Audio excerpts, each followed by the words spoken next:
accountability call. The QR code in the corner is to our accountability tracker. The whole idea here is to start at 4:30 in the morning, log into the tracker, track your results, track that you've logged in, work your 3 hours in the morning, don't steal it from your family, your kids, your community in the evening, do all the commitments, do that for 30 days, and you'll make huge impact in your life. This is a live call at 4:30 in the morning. It is Wednesday, the 3rd, January 3rd, 2024. We got Rob, and Ron. Not a lot, but a bunch of other people watching. Today we're going to talk about Ron's hair. Looks perfect. Pretty good for 4:30 in the morning. Like that? It is. Thank you. Work all night on it. I don't see any gray in that hair, though. It's just my beard. I mean, it's standing up pretty good. I mean, mine. I would have to have full product implementation. Little blow dryer session. Part of his morning commitment. I did that this morning before for you all.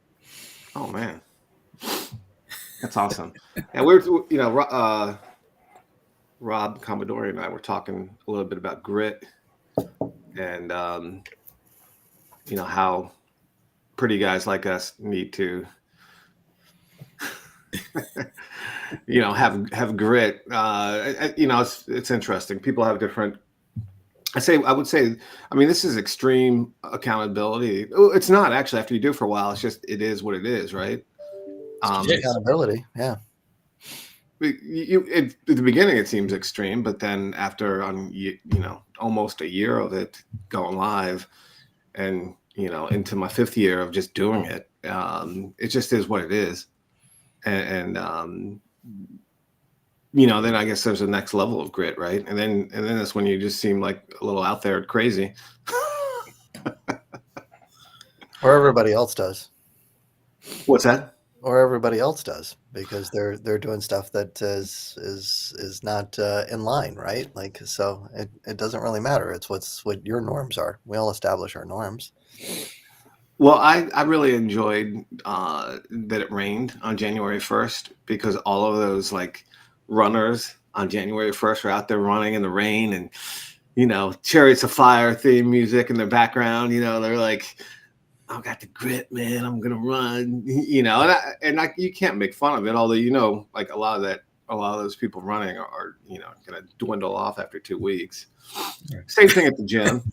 At the gym, exactly. All the resolutionists. Yeah.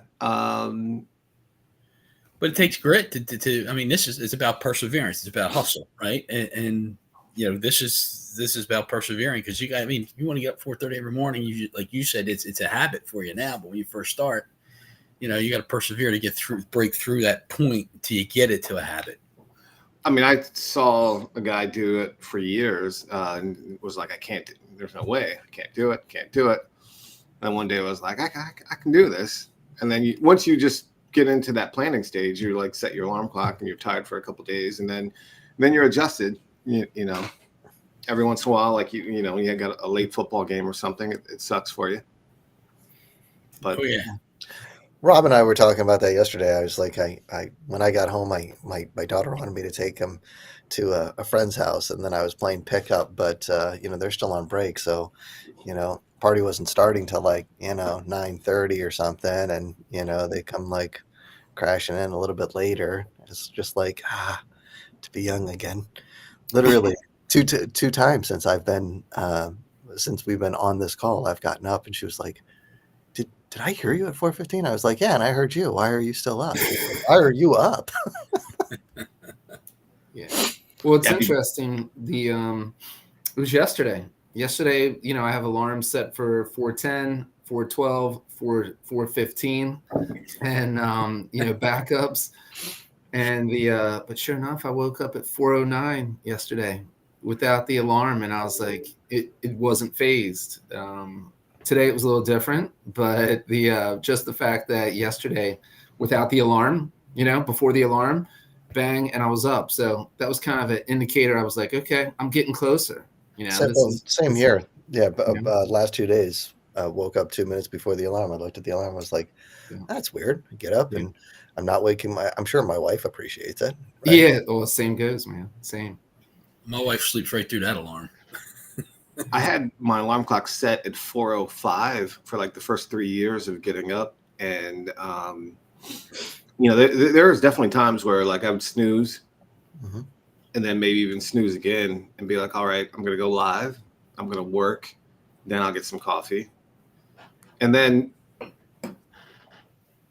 at about maybe like 3 and like there was no logic to have it set at 5. I was just setting it years ago and left it there. Like, you know what I mean? I just didn't keep on spinning the minutes. But that 5 minutes was killing me because it was just, the way that these 10-minute snoozes, it was just, it wasn't working. So I finally switched it to 4:00, so I can get,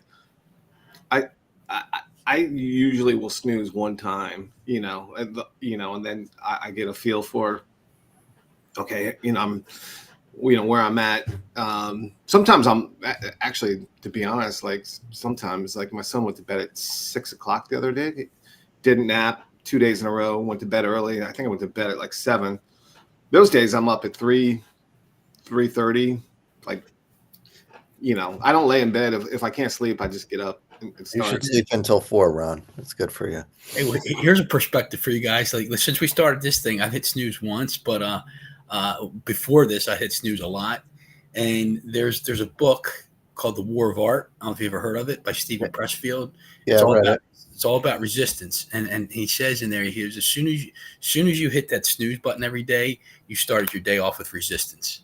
Mm-hmm. And it was like, okay. So I try not to hit the snooze, because that resistance is like the first. I don't want resistance in my life. I want to be able to go and roll, but we all do it. We're human. It was an interesting perspective.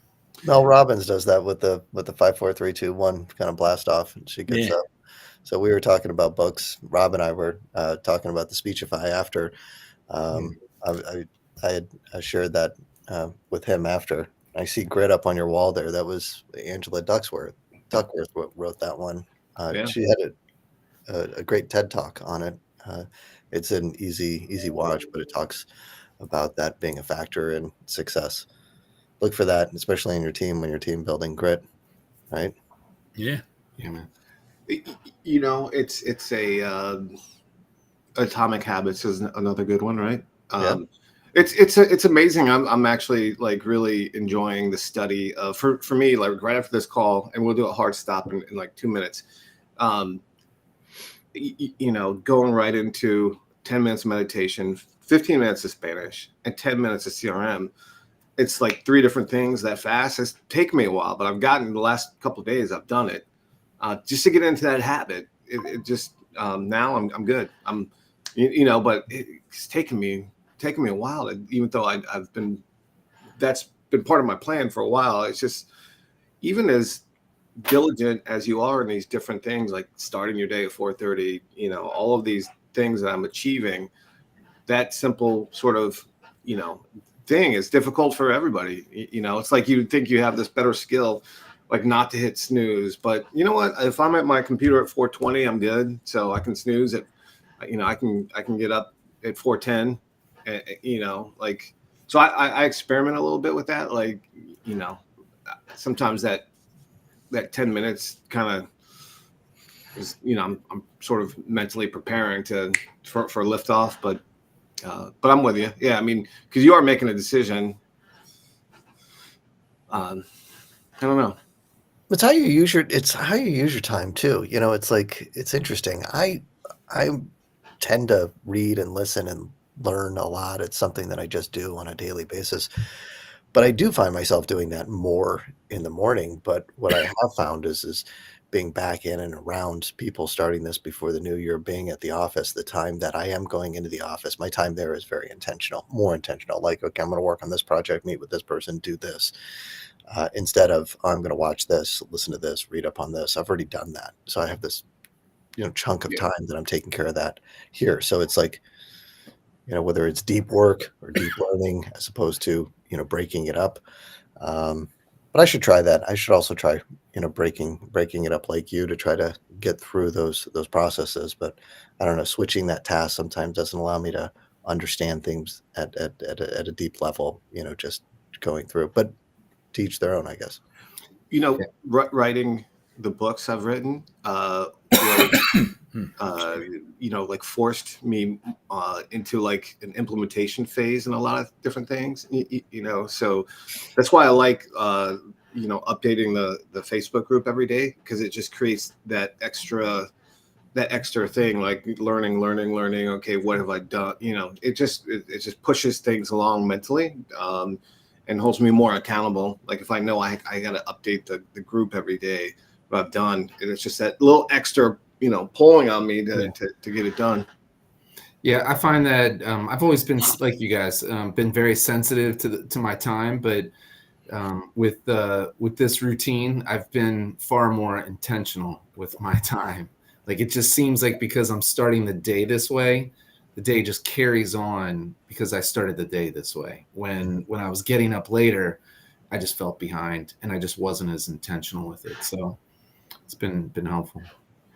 Yesterday started for me pretty intense, and I tell you that 10-minute meditation that I did hours earlier just got me at this nice sort of, you know, nice easygoing level to not get too excited about it, and so really nice impact. Really like dealing with emotional, excited person that was angry and mad, you know, which happens, and yeah, I really appreciate you know having meditated. That was helpful. It was definitely really nice.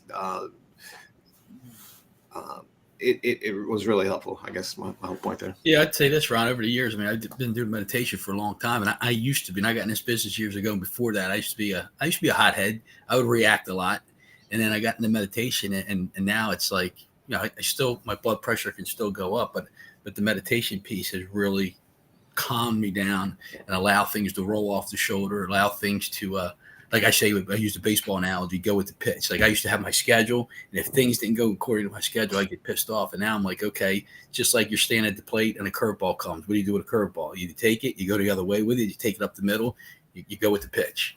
So for me, I always saw myself as like an air traffic controller. Like I can manage a lot of different things, and then everybody's got their limit, right? But I've always felt like I've done a good job at dealing with that.